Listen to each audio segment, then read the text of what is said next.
Bien, nosotros estuvimos hablando del dadaísmo y mencionamos que si bien comenzó durante la Primera Guerra Mundial, tuvo su continuidad en el periodo de entreguerras. Vamos a ver luego que en el periodo de entreguerras va a haber numerosos movimientos o agrupaciones que con distintos intereses se van a conformar en Europa. Uno de ellos que tiene continuidad con el dadaísmo, porque en realidad es un desprendimiento del mismo, es el surrealismo. Es un desprendimiento de un grupo del dadaísmo que no estaba de acuerdo principalmente con los preceptos de Tristan Tzara, que se había convertido como en el líder del dadaísmo en el periodo de posguerra. Y dentro de ese grupo, André Breton, que proviene de la literatura particularmente. Vamos a ver que todos estos grupos tuvieron una fuerte presencia de la literatura en relación al arte también. André Breton va a conformar un grupo en París que va a dar origen al grupo y al movimiento surrealista. Acá les estamos poniendo una breve periodización del surrealismo, un primer momento en que el grupo se conforma a partir de ese desprendimiento, y es cuando André Breton escribe y publica el manifiesto del surrealismo. Nosotros estuvimos hablando en distintos movimientos de vanguardia acerca de la presencia de escritos y de manifiestos. El del futurismo y el del surrealismo son dos que ustedes tienen dentro del material bibliográfico para trabajar. El surrealismo se va a plantear entonces en este momento, o van a plantear los principales objetivos, y uno de ellos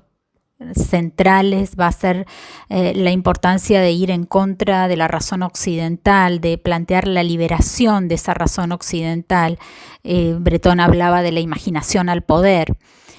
Y luego en el periodo razonador vamos a ver que el grupo va a tener una conciencia política, va a asumir una conciencia política, y ahí también esto va a provocar alguna escisión o algunos artistas que se van a abrir del grupo. La revista que se había iniciado al principio, la Revolución Surrealista, en este segundo periodo razonador se va a denominar entonces el surrealismo al servicio de la revolución, lo que está marcando claramente ese traspaso o esa adopción de una posición política muy clara. Y el tercer periodo es el periodo de expansión internacional, en el sentido de que el surrealismo se va a convertir realmente en un movimiento internacional, no solamente en Occidente, sino también va a llegar a muchos países del Oriente.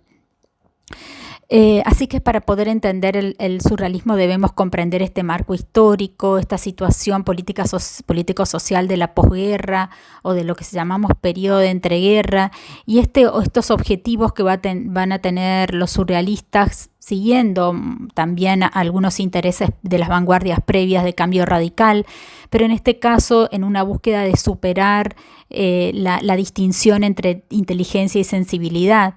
Y ayudar al hombre a reconquistar ese equilibrio amenazado. Desde ese punto de vista se van a convertir como en un movimiento mucho más amplio, ¿no? Así es que dentro de algunas de las primeras propuestas que plantean, hablan de explorar en el subconsciente, en el azar y en la locura como fuentes para la producción literaria y artística, en investigar en los estados alucinatorios, en fenómenos parapsicológicos, en el arte de los niños enfermos mentales, y ahí estamos viendo ya varias de las claves que van a darnos lugar o darnos acceso a la obra surrealista. Entonces van a estudiar cómo producen los enfermos mentales, cómo producen los mediums,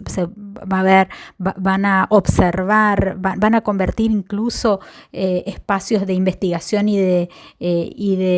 especies de laboratorio para investigar en París. Y van a comenzar a publicar en la Revolución Surrealista textos automáticos, relatos de sueños y poemas, encuestas, una encuesta muy controvertida si el suicidio es la solución. van a comenzar a hacer escritos colectivos y van a ir asumiendo cada vez una posición más política que sin duda se va a poner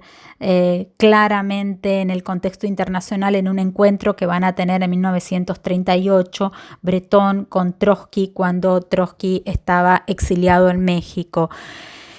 En cuanto al surrealismo y la pintura, hay muchos problemas con respecto a la correspondencia de una pintura surreal, porque como decíamos, el surrealismo surgió en la literatura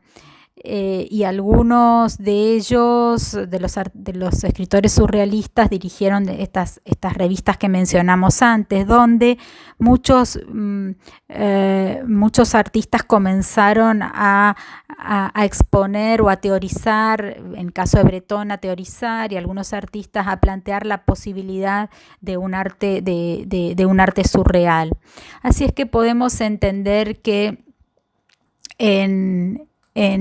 el surrealismo como dos vías o dos vertientes. Una de las primeras sería la vertiente automática, que va a plantear el uso o la existencia de un automatismo gráfico junto al automatismo verbal que ya venían desarrollando los escritores surrealistas, y van a encontrar en la obra de Masson y de Ernst dos ejemplos que aun cuando la pintura pueda ser mediatizada en su ejecución, tiene a su favor el hecho de que el material onírico, muchas veces en el que se basa, tiene consistencia visual y no verbal, o que las técnicas automáticas impiden al artista en poder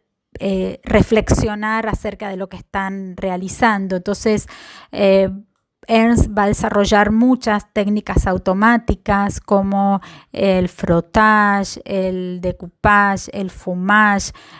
donde va a lograr distintas texturas y distintas formas a las que luego les va a poner un título y que ahí sí va a haber una especie de mediatización racional en una segunda instancia. Y la segunda vertiente del surrealismo va a ser la vertiente de la asociación ilógica de objetos lógicos.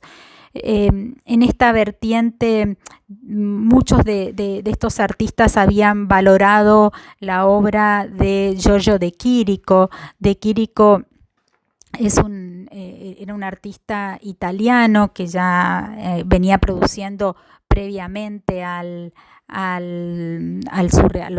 grupo surrealista, y les interesa mucho de Chirico lo maravilloso y la relación que tiene lo maravilloso con lo siniestro, ¿no? El tema de los maniquíes, la repetición de maniquíes en fotografías, vamos a verlo como algo recurrente también en la fotografía surrealista que vamos a hablar luego, pero todo el efecto misterioso que tiene el maniquí, el interior, la calle en la obra de Chirico van a ser elementos reunidos en muchas de estas pinturas de Chirico que van a dar ese efecto misterioso y también de extrañamiento, de indeterminación de las imágenes, tanto en esos relatos oníricos de Chirico que les va a interesar mucho a los artistas surrealistas. Pero esta vertiente de asociación ilógica de objetos lógicos va a estar más claramente expuesta en la obra de otros surrealistas como Magritte o como Dalí, donde, bueno, acá estamos viendo los valores personales de Magritte, donde vemos en una habitación objetos que existen en nuestra referencia cotidiana, un peine, una cama, una copa, una brocha, un ropero, pero que están asociados de manera ilógica, y esa asociación ilógica se puede dar tanto por la relación de tamaño como por la relación de un adentro afuera, que no está muy clara si están dentro de una habitación o si están en el espacio exterior.